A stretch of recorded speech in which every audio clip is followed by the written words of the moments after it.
This is all the don'ts of my retinol and tretinoin journey. All the brown crosses are areas that I avoid using Treton as they get very irritated and start burning in a few minutes. First up, avoid the lips themselves and the area immediately surrounding the lips. This area is very delicate, sensitive, and dries out, itches, and stings and burns even if I accidentally get any retinol around there. Next, the under eyes. Now, I have seen several influencers use and swear by retinol for their under eyes, but in my case, it feels like I lose my eyesight if I apply any regular retinol there.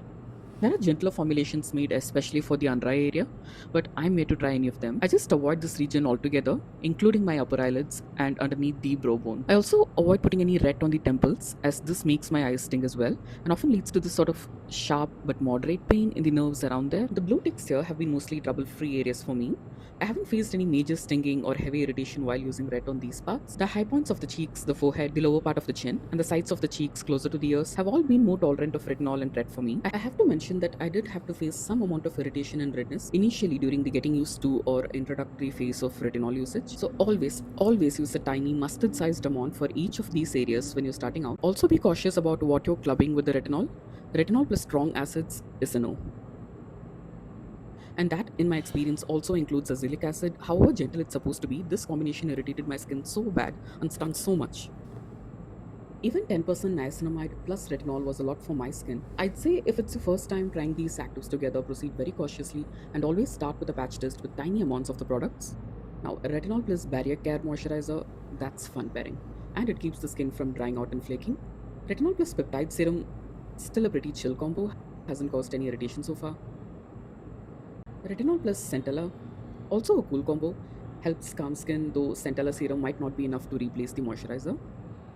Retinol plus barrier repair cream, that's a godsend for my super sensitive days. Now, guys, I just want to remind you that this is an extremely personal experience, and what did not work for me might still work for you.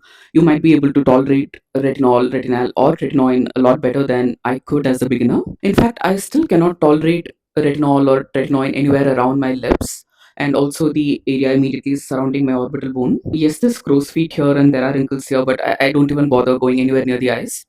Because what I've noticed is that even if I apply retinol somewhere around here in my temples, it still stings and irritates my. Somehow the nerves in my head start hurting if I put retinol around here or anywhere closer to my brow bone.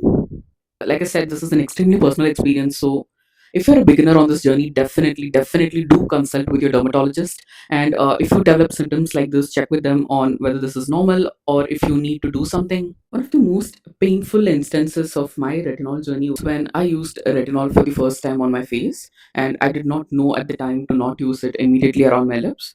And I had put it on my face the previous night, and I wake up the next morning and I proceed as usual to brush with my Sensodyne toothpaste.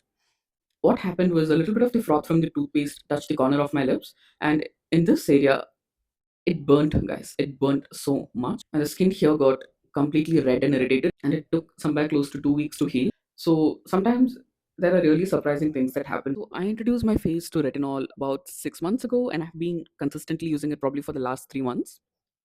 And if you have also used ret or tret at any point, or if you're currently using them, let me know what the journey has been like for you, and if there are other do's and don'ts that you would like to share as well. And I'll see you guys shortly in my next video. Bye.